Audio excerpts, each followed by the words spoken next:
63 applicants stood in the glass lobby of the Nexara building, broad-shouldered, polished, and dressed entirely in black. Then the revolving door turned, and Ethan Carter walked in.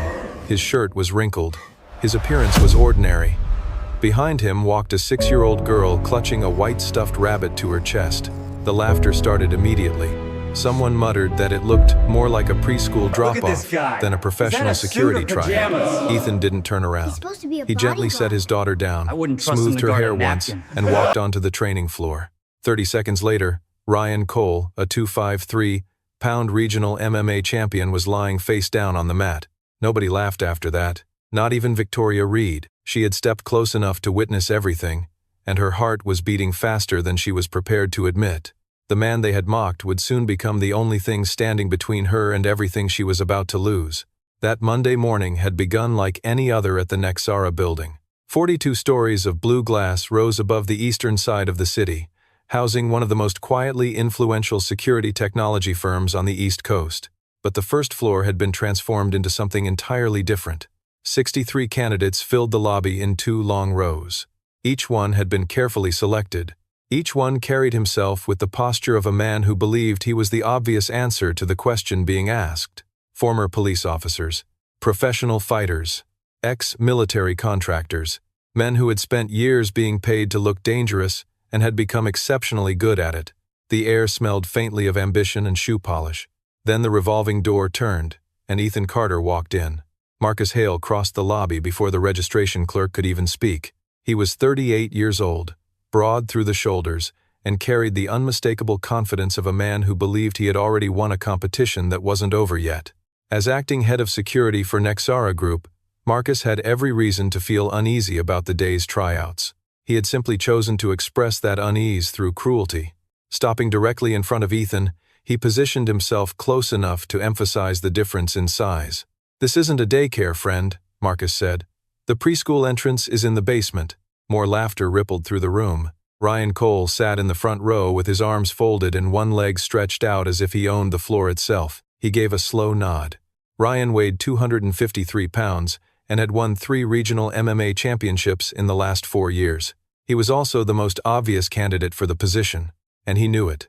He had been enjoying the morning. Ethan looked directly at Marcus. There was no anger in his voice. "I have an appointment at 9 o'clock. My name is on your list."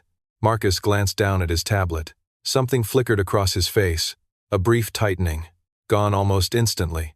The name, Ethan Carter, sat at the top of the candidate roster. Added late Sunday afternoon. Added personally by Victoria Reed, CEO of Nexara Group. Marcus tapped the screen once, handed the tablet back to the clerk without explanation, and tilted his head toward the main hall. Sophie was escorted to a small waiting area near reception. A junior staff member had arranged coloring books and a low table for her. She sat down quietly, placed Snowball on the chair beside her, opened to a blank page, and began drawing without a word. Ethan walked into the main hall. The first round wasn't about strength. It was about judgment. Each candidate received 3 minutes at a standing desk, 1 interviewer, and a list of situational questions. No preparation. No rehearsal. The men ahead of Ethan arrived carrying laminated credentials, printed service records, and framed photographs of themselves with notable clients. One candidate brought a folder nearly 12 pages thick. 2 opened their introductions with the same phrase, "I've been doing this for 15 years." Ethan approached the desk with nothing in his hands. The interviewer looked up. "Your CV?" Ethan placed a single sheet of white paper on the desk. It contained only a phone number and a single line of text. "Call this number if you need verification." The interviewer studied it. Nearby, Marcus Hale folded his arms and released a short breath through his nose, the sound of a man forcing himself to be patient for theatrical effect. "You're serious?" Marcus asked. "Very," Ethan replied. The second stage of the first round was a threat response assessment. Each candidate watched a 90-second video depicting a simulated security threat, a crowded event space, multiple moving subjects, a protected principal in the foreground. Afterward, they had 30 seconds to identify potential threats and recommend a response protocol. Ryan Cole watched the video. 2 seconds later, he identified 4 of the 6 marked threat positions. He spoke clearly and confidently. The room responded with quiet approval. Then Ethan watched the video. Only once. He stood with his hands at his sides and said, 6 marked positions, 2 unmarked. The camera blind spot behind the third column on the left provides an unobserved approach angle of approximately 4 feet, and the man in the green jacket has adjusted his hand position 3 times since the recording began. He's carrying something he hasn't decided whether to use yet. Silence. 2 full seconds of it. Then Marcus spoke. Lucky guess. Ethan didn't respond. He simply returned to his seat. 38 floors above them, Victoria Reed watched the assessment feed on a monitor mounted above her desk. She sat in a straight-back chair with a notepad resting on her knee. She hadn't written a single word in the last 20 minutes. Her assistant, Emily Brooks, stood near the office door. "He doesn't look like the usual type," Emily said carefully. "No," Victoria replied. "He doesn't." 3 weeks earlier, an unmarked envelope had arrived on Victoria's desk. Inside was a 12-page report. A detailed summary of Ethan Carter. Service record. Skills assessment. Psychological profile. No sender. No return address. At the bottom of the final page was a single typed sentence. "She will need him." Victoria had traced the sender's number. She still hadn't discovered who had sent it. On the monitor, Ethan sat exactly as he had since arriving. Not bored, not impatient, not performing patience. Simply present. Victoria tapped her pen once against the notepad. Then she set it down. When the physical assessment brackets were finally posted, the room studied them with the intense concentration of men who understood exactly what was at stake. Most matchups were balanced. One was not. Marcus Hale had scheduled Ethan Carter against Ryan Cole. It wasn't an accident. Marcus had arranged the bracket himself that morning, and he had done it with the satisfaction of a man who believed he was solving a problem. If Ethan Carter, the quiet, uncredentialed single father who had appeared out of nowhere on the CEO's personal list, could be eliminated in the opening round of the physical assessment, the entire matter could be resolved before it became inconvenient. Ryan Cole read the bracket and smiled. Not cruelly. Ryan wasn't a cruel man. He simply didn't see it as a contest. Ryan Cole read the bracket and smiled.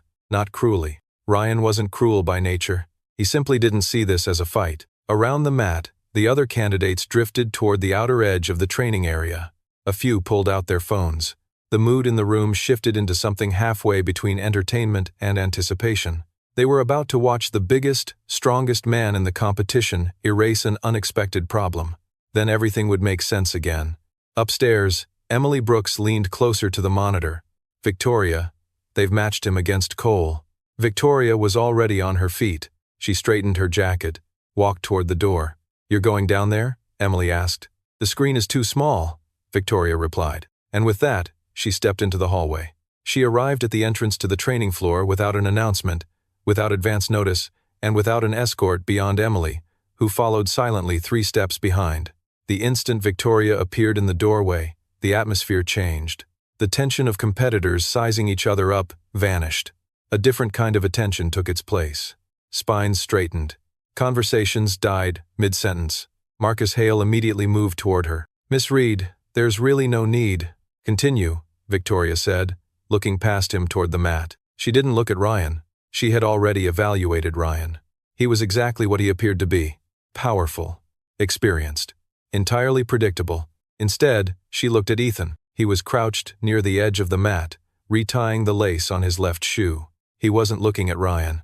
He wasn't looking at the crowd. He wasn't looking at her. In the 12 years since becoming the youngest CEO in Nexara's history, Victoria Reed had sat across from hundreds of people desperately trying to impress her. Ethan Carter was the first person in recent memory who seemed completely uninterested in doing so. Or perhaps he had simply decided it didn't matter. That single fact held her attention more than anything else she had seen all morning. Ryan rolled his shoulders, cracked his neck, and stepped onto the mat. Looking down at Ethan, he offered something close to generosity. "You sure you don't want to give your spot to the next guy?" A wave of laughter moved through the room. Ethan finished tying his shoe. Then he stood. He didn't answer. He didn't acknowledge the crowd. He simply stepped onto the mat and faced the center with the calm certainty of a man who had already decided what was about to happen, and found it entirely unremarkable. In the reception area, Sophie had stopped coloring. She sat watching through the narrow window in the wall. The young staff member beside her glanced from the mat to the little girl. "Is your dad strong?" she asked. Sophie hugged Snowball slightly tighter. "He doesn't lose," she said. Then, after a pause, she added, but he never says that himself. The referee raised his hand. The room fell silent. The timer began. Ryan moved immediately. No hesitation. No feeling out process. No warm-up. He had already ended 4 matches that morning. Every one of them in less than 40 seconds. Everyone using the same sequence. Close the distance. Establish control. Apply weight. End the fight. The formula had worked perfectly every time. He applied it now with the confidence of a man repeating a proven equation. Ethan moved backward, not scrambling, not retreating. One precise step. A subtle shift of weight onto the outside edge of his left foot. The movement was nearly invisible, yet it altered Ryan's angle of approach by just enough. His grip closed on empty air. The room didn't understand what had happened. Ryan recovered instantly and attacked again. By the 9th second, Victoria realized she had stopped breathing normally. She wasn't watching Ryan. She was watching Ethan's eyes. They weren't tracking hands. They weren't tracking feet. They weren't reacting to movement the way a fighter's eyes normally would. They were still, completely still, as though he were reading something deeper than motion itself. Something beneath technique, beneath instinct, beneath action. Ryan attacked again. Then a third time. Each time, Ethan offered him the smallest opening. Half a step, a slight angle, the illusion of vulnerability. And every time Ryan committed, he found nothing there. Victoria's hand had found the doorframe without her realizing it. At 17 seconds, Ethan's eyes changed. Only slightly. A tiny contraction. Barely noticeable, but something had happened. He had seen enough. For 16 seconds, Ethan Carter had not been fighting Ryan Cole. He had been studying him, learning him. At 18 seconds, Ethan stepped forward instead of backward. What happened next unfolded too quickly for most people in the room to follow. One hand controlled Ryan's elbow. The other adjusted his center of gravity. Not a throw. Not exactly. A redirection, so precise that Ryan's own momentum became the mechanism of his defeat. The technique wasn't MMA. It wasn't boxing. It wasn't wrestling. It wasn't anything the room could comfortably identify. Ryan Cole, 253 pounds. 3 regional championships. 4 victories that morning. Hit the mat face first and didn't move. 27 seconds. Total match time. Silence. Ethan released his grip. Stepped back. Straightened. His breathing hadn't changed. He turned his hands over once, checking them almost mechanically. Then he stepped off the mat. Marcus Hale stood frozen, a sheet of paper dangling from one hand. He didn't even realize he had dropped it until it struck the floor. The phones that had been raised to record what everyone assumed would be a humiliating defeat were still recording. No one had remembered to stop. Sophie appeared in the doorway. She had slipped out of her chair the moment the noise stopped. Crossing the floor with the focused urgency only a 6-year-old could possess, she hurried to her father. "Dad, are you done?" Ethan crouched to her level, studied her face carefully, the same way he seemed to study everything. "All done," he said. She nodded. "Can we get orange juice?" Ethan considered it. "Sure. With ice?" A faint smile touched his face. "With ice." He stood, took her hand, and began walking toward the exit. Behind him, Ryan was being helped to his feet by 2 candidates who were trying very hard to look as though they had expected this outcome all along. Victoria remained standing in the doorway. Slowly, her hand slipped from the frame. Then she turned and walked toward the elevators without saying a word. Emily quickly fell into step beside her. For the length of the corridor, neither spoke. Finally, Emily broke the silence. His breathing never changed. Victoria pressed the elevator button. "I know." The doors opened. She stepped inside. And somewhere between the ground floor and the 38th, she acknowledged something to herself. Quietly, privately, as a purely professional observation. She hadn't looked at anyone else in that room for the last 7 minutes. Not once. Before the tournament bracket had even finished, she called Ethan upstairs. The other 62 candidates were still waiting in the main hall when Emily appeared and asked Ethan Carter to follow her. Several exchanged confused glances. Marcus Hale straightened his jacket and opened his mouth to protest. But Emily had already turned toward the elevator.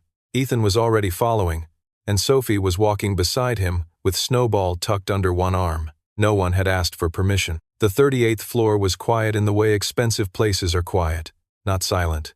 Deliberately undisturbed. Victoria's office occupied the northeast corner of the building. Floor-to-ceiling windows framed the city in perfect geometric sections.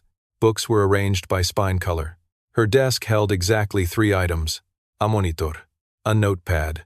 A glass of water. Nothing decorative. Nothing personal. Sophie stepped inside, stopped, and looked around. "It's nice in here," she announced. Then she frowned. "But there aren't any plants." Victoria looked at her. For a moment, nobody spoke. "I know," Victoria said. Then she looked back at Ethan. The discussion about plants ended, but somehow, the observation lingered in the room.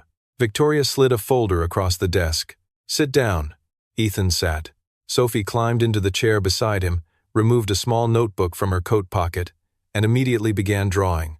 Victoria asked about the technique he had used on the mat. He said it came from specialized training in specialized environments. He offered nothing more. She asked about his service record. He told her it was already in the file she had reviewed.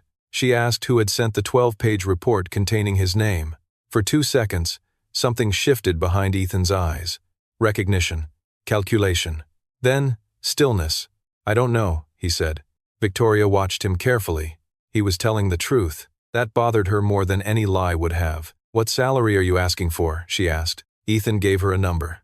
Reasonable. Neither suspiciously low nor artificially inflated. The number reflected what he believed the work was worth, not what he thought he could get away with charging. Victoria picked up her pen and signed the contract without negotiating a single dollar. Downstairs, Marcus Hale received the news on his phone. He stood alone in the corridor outside the main hall, staring at the screen for several long seconds. Then he called a number that did not appear anywhere in Nexara's company directory. The conversation lasted 40 seconds. No more. When it ended, Marcus slipped the phone back into his pocket, smoothed the front of his jacket, and returned to the tryouts as though nothing had happened. The first 7 days passed quietly. Ethan worked like a shadow. He remained exactly 1 step behind Victoria. Never 2, never beside her. Always 1. The positioning was so precise that Victoria noticed it on the 2nd day and said nothing. Because there was nothing to say. It was correct. It was exactly how the job should be done. Ethan knew which doors operated on delayed hinges before he reached them. He read meeting rooms before Victoria entered them, not dramatically, not conspicuously. Just a brief pause at the threshold, a single sweep of his eyes. Then he moved. He could sense tension in a room before the conversation revealed it. He noticed nervous hands, forced smiles, people trying too hard. In 7 years of running Nexara, Victoria had never had a security detail she could forget was present. Every previous guard had required space, accommodation, adjustment. Ethan didn't. He simply fit, like part of the environment itself, and she found herself no longer looking for ways to move around her security team. She also noticed something else. He didn't look at her the way everyone else did. Most people carried a certain energy around power, a subtle performance, an unconscious leaning toward influence, an awareness that they were standing near someone important. Ethan lacked all of it. He wasn't positioned near her because she was the CEO. He was positioned near her because she was his responsibility. The distinction was so unfamiliar that it took Victoria 3 days to identify it. Once she did, she couldn't stop noticing it. On the 5th day, the daycare called shortly after noon. Sophie's regular afternoon sitter had experienced a family emergency and could no longer watch her. Ethan stopped by Victoria's office and quietly explained the situation to Emily Brooks. A few minutes later, Emily stepped inside and relayed the information. She presented it as a scheduling issue, a logistical complication, something that would require Ethan's absence for the remainder of the afternoon. Victoria didn't even look up from her screen. "Bring her here," Emily blinked. Victoria had already returned her attention to her work. 45 minutes later, Sophie arrived carrying her backpack and coloring supplies. She greeted Victoria politely, placed Snowball on the corner of the waiting room sofa, then sat down and occupied herself without interruption. For the next several hours, she remained completely content, drawing, coloring, reading, not once demanding attention. At 4:30, she appeared at Victoria's office door holding a folded piece of paper. Victoria accepted it, then unfolded it. The drawing showed 3 figures standing in front of a house. One tall figure wore a dark jacket. One figure had long hair and a gray dress. The third was a little girl holding something round and white, presumably Snowball. A tree stood beside the house. Green leaves filled its branches. The sky was bright yellow. Victoria studied the picture for a surprisingly long time. Then she folded it carefully, opened the upper left drawer of her desk, and placed it inside. She did not throw it away. She did not place it in the recycling bin beneath her desk, which was where papers without operational value normally went. For reasons she couldn't entirely explain, this one stayed. That evening, an email arrived from an anonymous address. The message contained only 9 words. "You're being sold, and you don't know it yet." Attached was a screenshot taken from a contract, a merger framework agreement she had signed 6 months earlier with Vantage Tech. The agreement had been negotiated by Richard Bennett. A section marker had been highlighted at the bottom. Section 9. Victoria immediately called her legal team. Her lead contract attorney didn't answer. 40 minutes later, his assistant called back. The explanation she received sounded carefully constructed, too careful. When the conversation ended, Victoria remained seated at her desk. Her eyes rested on the framed mission statement hanging across the room. She wasn't reading it. She wasn't seeing it at all. Ethan stood near the window. He had remained there throughout the entire call. Finally, Victoria spoke. "Do you know anything about this?" Ethan considered the question. "Not enough yet," he said. Then he added, "But I'm looking." The dinner with Richard Bennett was scheduled for Thursday evening. The location was a restaurant on the 40th floor of the Meridian Hotel. The kind of restaurant where the lighting was designed to make wealthy people look relaxed. Richard Bennett was 62 years old. He possessed the polished warmth of a man who had long ago learned that appearing harmless was often more effective than appearing powerful. He stood when Victoria arrived, smiled, expressed what sounded like genuine pleasure, then ordered a bottle of wine that cost more than most people paid in monthly rent. His gaze briefly shifted toward Ethan, just long enough to acknowledge him, just long enough to communicate that he had already assessed him and found him noteworthy. The dinner unfolded with the practiced ease of 2 experienced negotiators. Both understood the performance. Both participated willingly. Richard spoke at length about the partnership between Vantage and Nexera. He used words like synergy, alignment, family.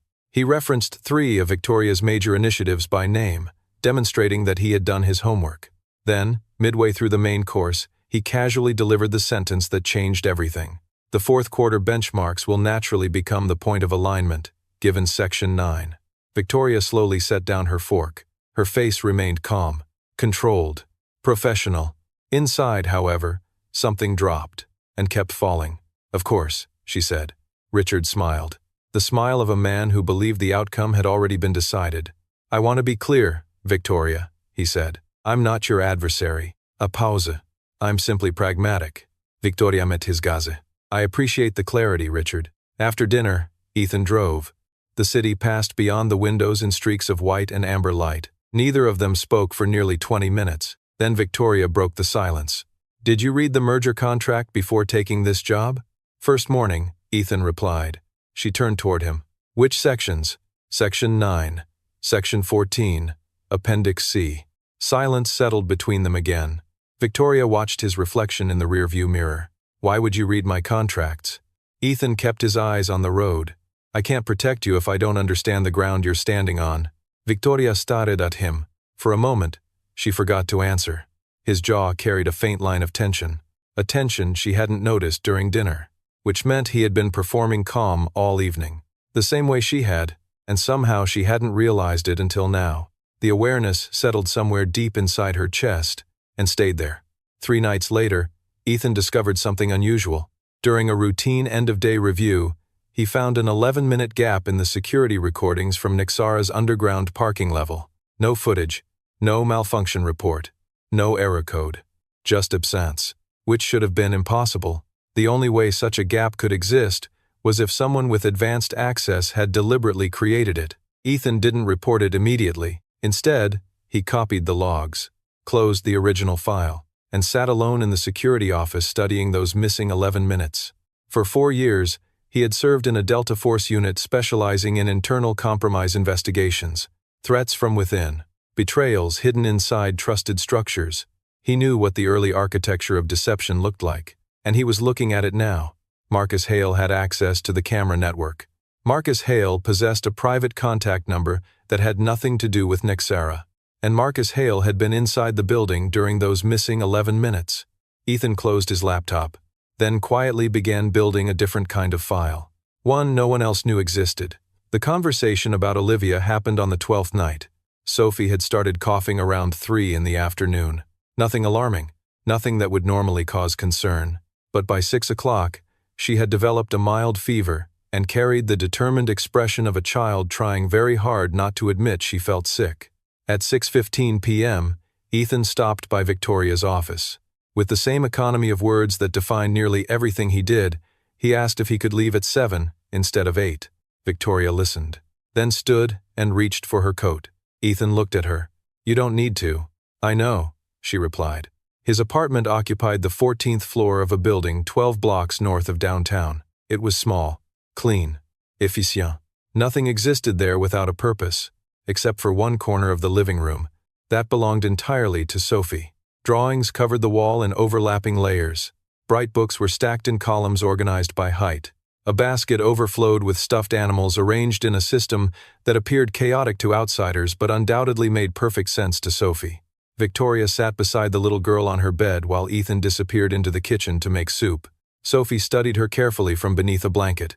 The way children evaluate adults when deciding whether they're worth listening to. Finally, she spoke. "Do you have a mom?" Victoria smiled slightly. "Yes. Is she around?" Victoria considered the question.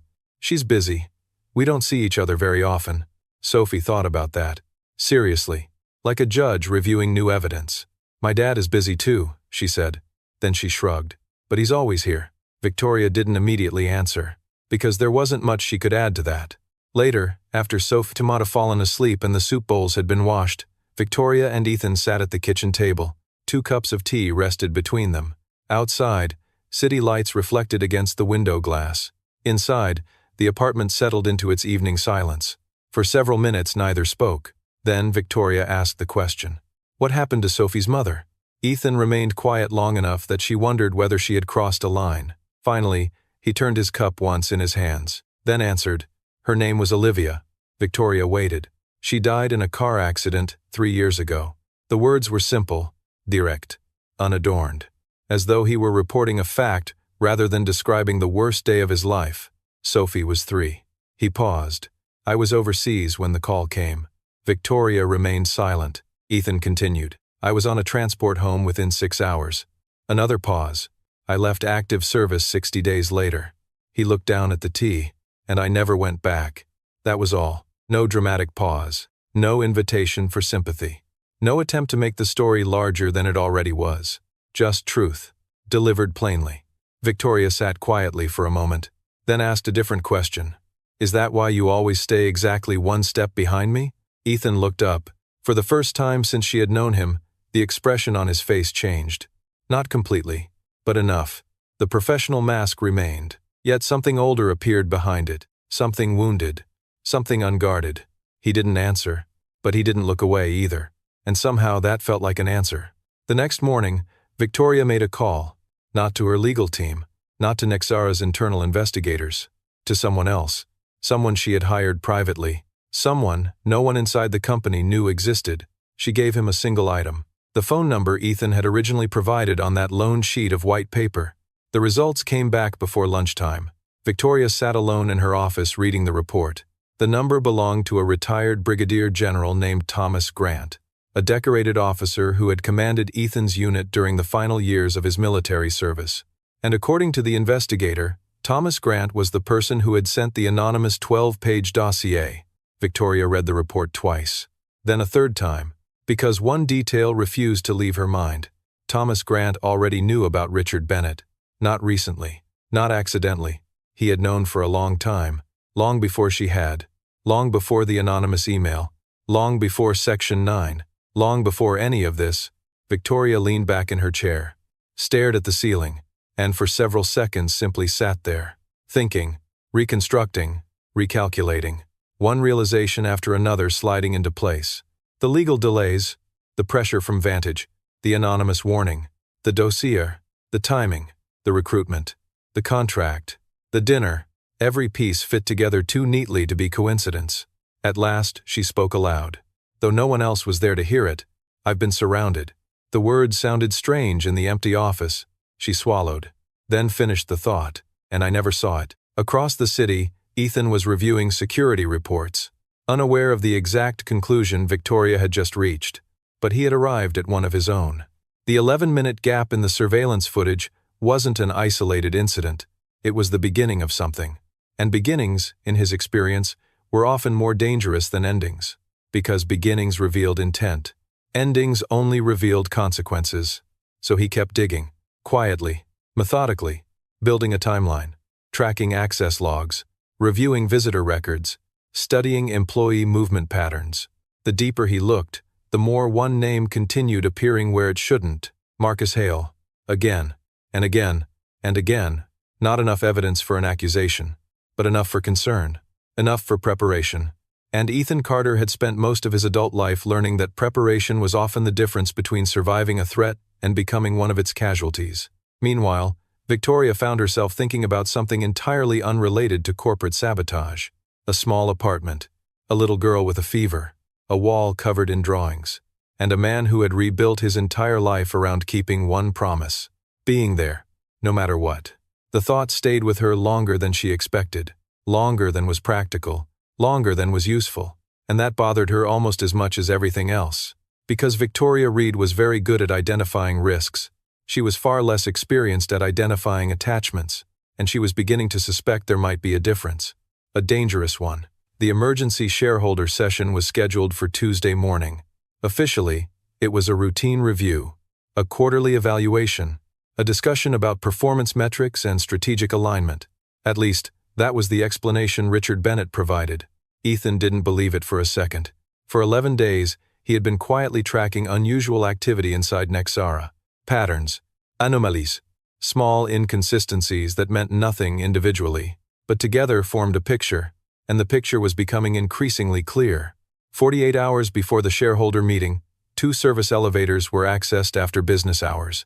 The maintenance badges used to activate them had never been checked out through the official system. 3 external visitors entered the building under the name of a consulting company that did not exist anywhere in Nexara's vendor database.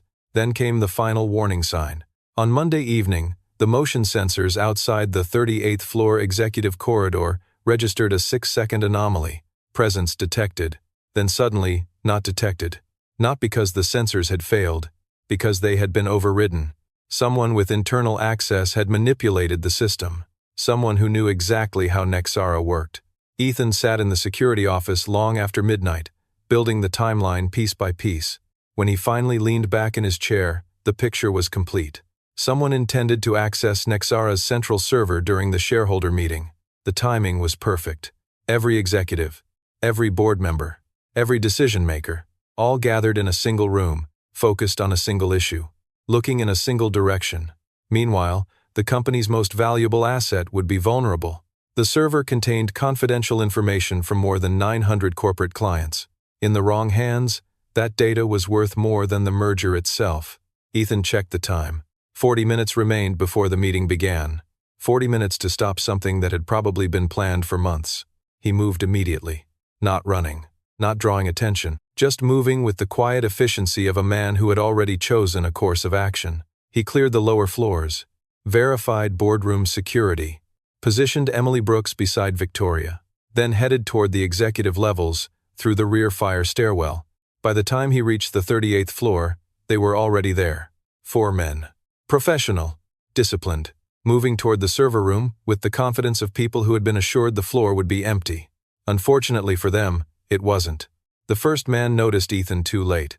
The second never had a chance. What followed wasn't a fight in the traditional sense. Long fights happen when the outcome remains uncertain. Ethan had spent years learning how to remove uncertainty, and he applied those lessons now.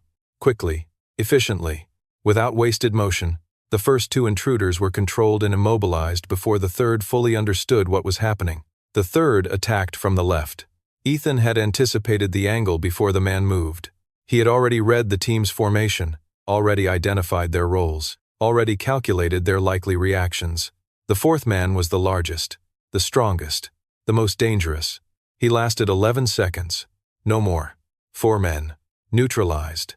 The corridor fell silent. Then another figure appeared from the eastern hallway. Marcus Hale. He carried a handgun. His face showed none of the panic Ethan might have expected. Only determination.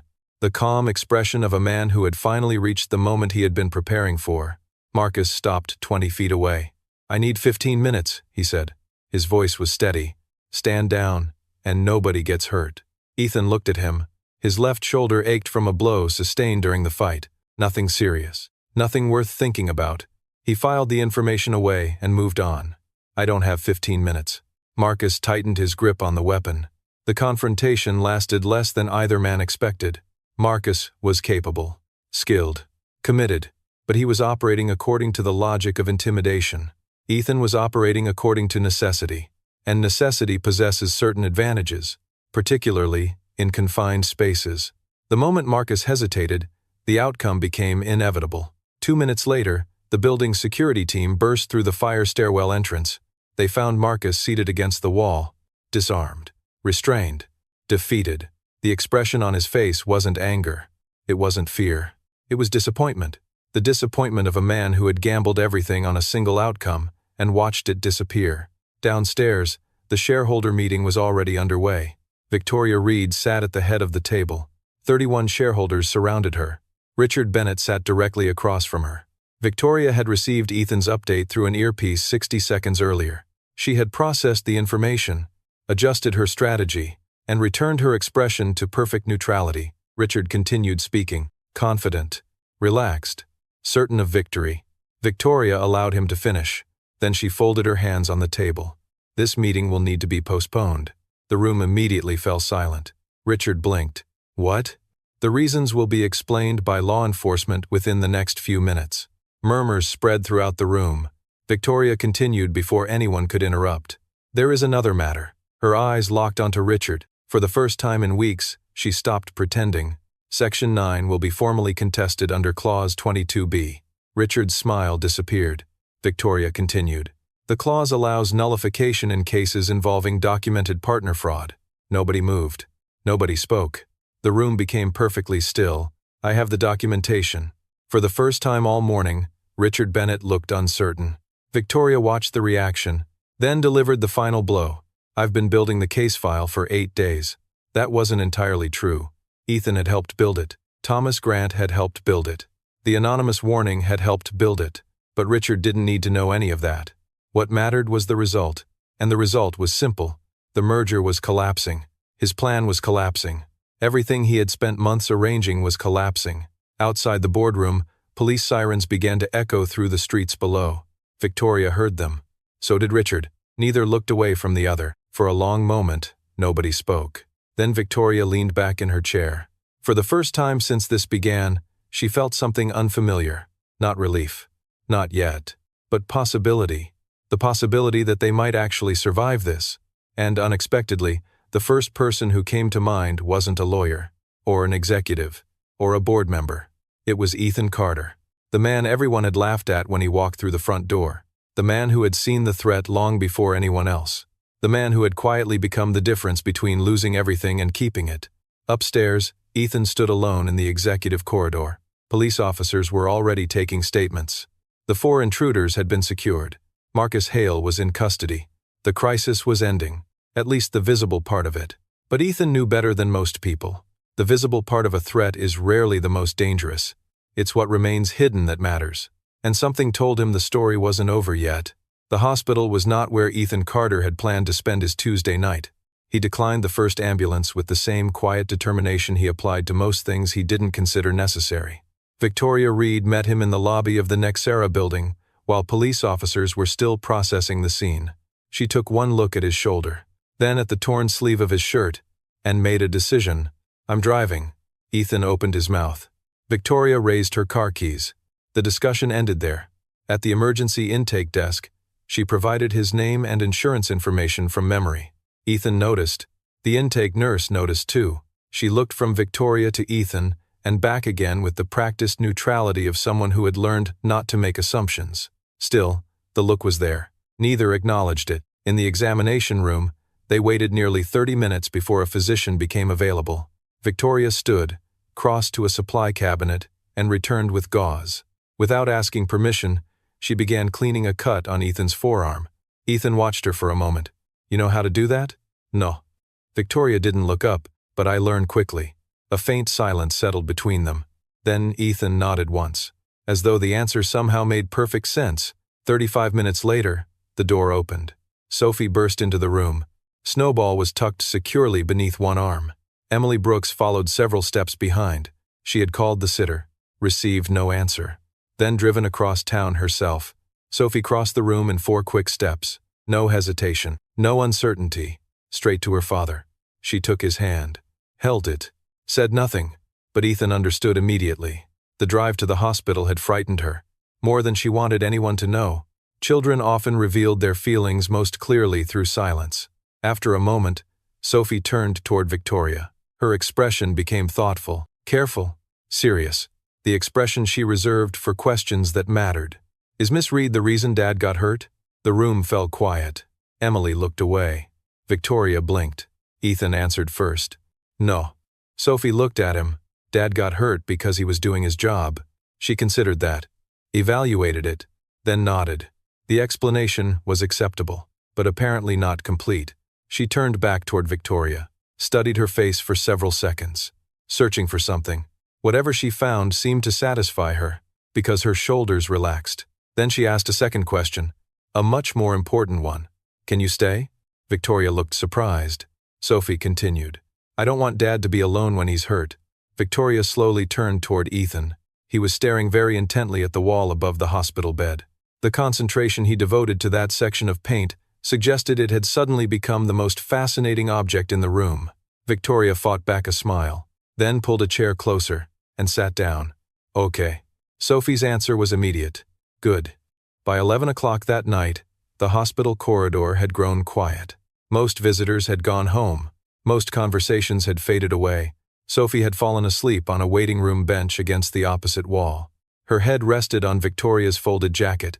Snowball was tucked beneath her chin. Victoria remained seated beside her, one hand resting lightly near the girl's shoulder, not touching, just there, the way people stay close to things they want protected. Across the room, Ethan stood in the doorway. The doctor had cleared him for discharge nearly 20 minutes earlier. His shoulder was properly bandaged. He wore a clean shirt Emily had collected from his apartment. Yet somehow he hadn't left. He simply stood there, watching. The yellow hospital lights cast soft shadows across the corridor. Outside the windows at the far end of the hall, the city continued moving through its ordinary rhythms.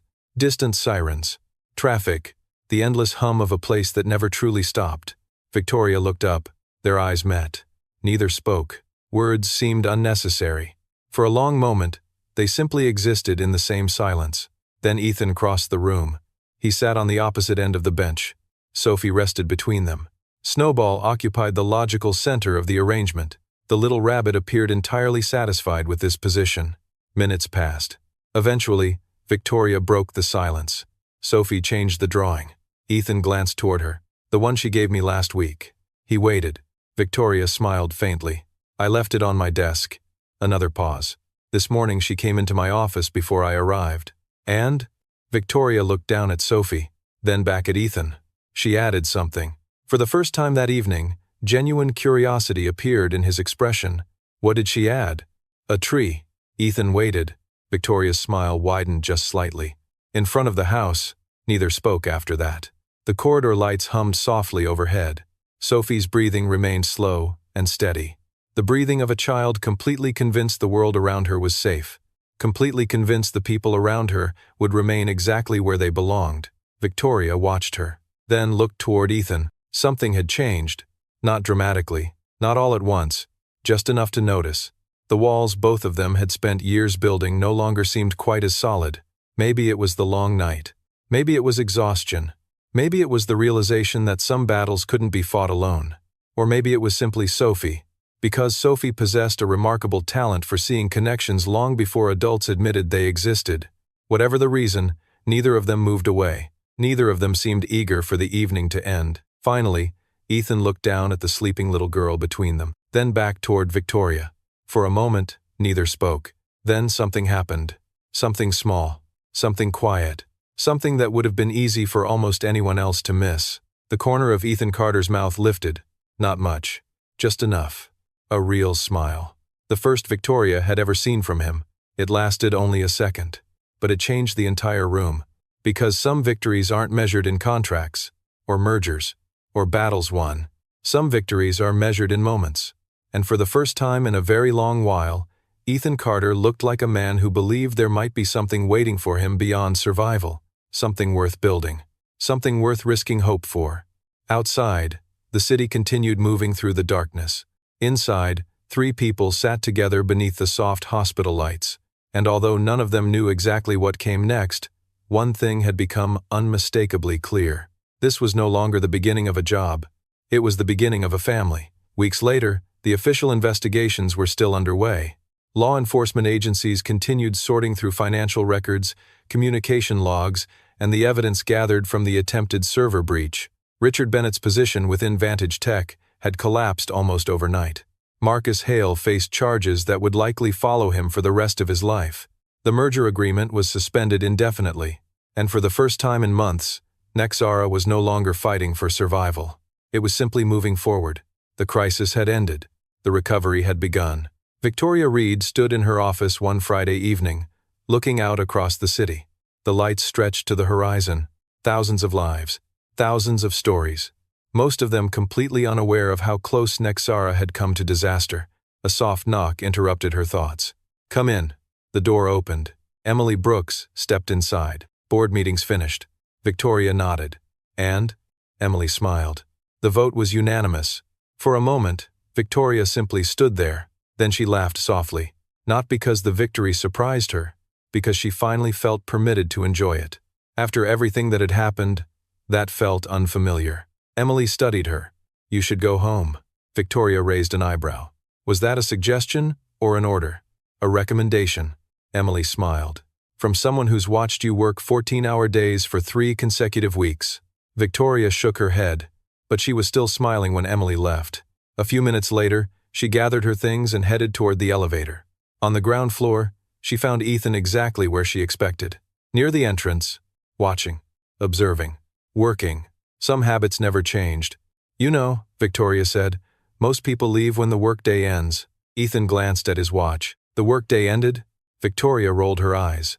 For the first time since they had met, Ethan's smile appeared immediately. No hesitation, no surprise, as if he had finally become comfortable enough to let it happen. "Come on," she said.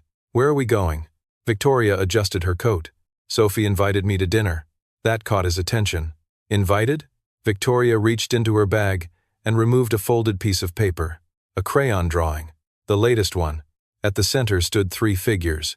The same 3 figures Sophie always drew. This time there was a house, a tree, a bright yellow sun, and something new, written in large, uneven letters across the top. "Our family." Ethan stared at the drawing. For several seconds, he said nothing. Victoria watched him, carefully. Then she asked the question neither of them had addressed directly. "Do you think she's wrong?" Ethan looked down at the paper, then out through the glass doors, then back at Victoria. "No." The answer was immediate. Certain. Honest. Victoria felt something warm settle quietly inside her chest. Not excitement, not relief. Something steadier. Something lasting. Outside, evening sunlight reflected across the city skyline. Together, they walked toward the parking lot. For once, Ethan wasn't one step behind her. He walked beside her. Neither commented on it. Neither needed to. Some changes announce themselves. Others simply arrive. And stay. Sophie was waiting when they reached the apartment. The instant she opened the door, Snowball nearly fell from her arms. "You're late." Victoria looked at her watch. "We're 3 minutes early." "That's basically late." Ethan laughed. Actually laughed. The sound surprised all 3 of them, most of all himself. Sophie pointed immediately. "See? I told you." "Told us what?" Victoria asked. The little girl grinned. "Dad smiles more now." Ethan opened his mouth, closed it again. Victoria looked away before he could see her smile. Dinner was simple: soap, sandwiches. A dessert Sophie had helped prepare and proudly announced was mostly edible. They ate at a small table beneath the wall covered in drawings. The same wall Victoria had first seen weeks earlier. Only now there were more pictures, many more. Some showed Sophie and Snowball. Some showed Ethan. Several showed Victoria. One included Emily. Another somehow included a dinosaur. No one could explain that one. After dinner, Sophie disappeared into her room and returned carrying a folder. She placed it on the table with enormous importance. "I made something." Victoria accepted the folder. Inside was a collection of drawings, dozens of them, page after page. A story, beginning with a man standing alone. then a little girl, then a big glass building, then a woman with long hair, then all three standing together. The final page showed a house, a tree, a yellow sky, and three figures holding hands. Victoria looked at the drawing, then at Sophie, then at Ethan. No one spoke, because some things don't improve when explained.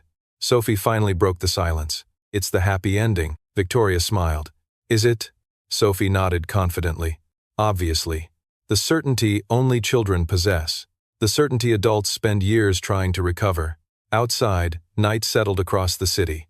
Inside, laughter drifted through the apartment. Varm. Easy. Unforced.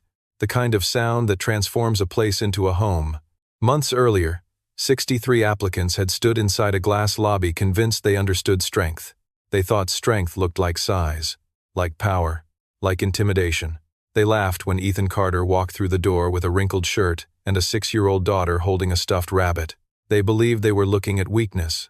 They couldn't have been more wrong, because strength was never the ability to dominate a room. Strength was staying. Strength was protecting. Strength was choosing responsibility every single day. Strength was carrying grief without allowing it to harden into bitterness. Strength was continuing to hope after life had given you every reason not to. And sometimes, strength looked exactly like a single father holding his daughter's hand as he walked into a room full of people who underestimated him. The people in that lobby never forgot what happened next.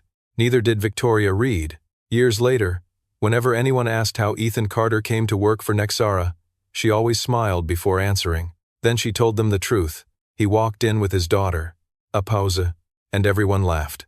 The story usually ended there, because the rest spoke for itself. Some beginnings arrive quietly.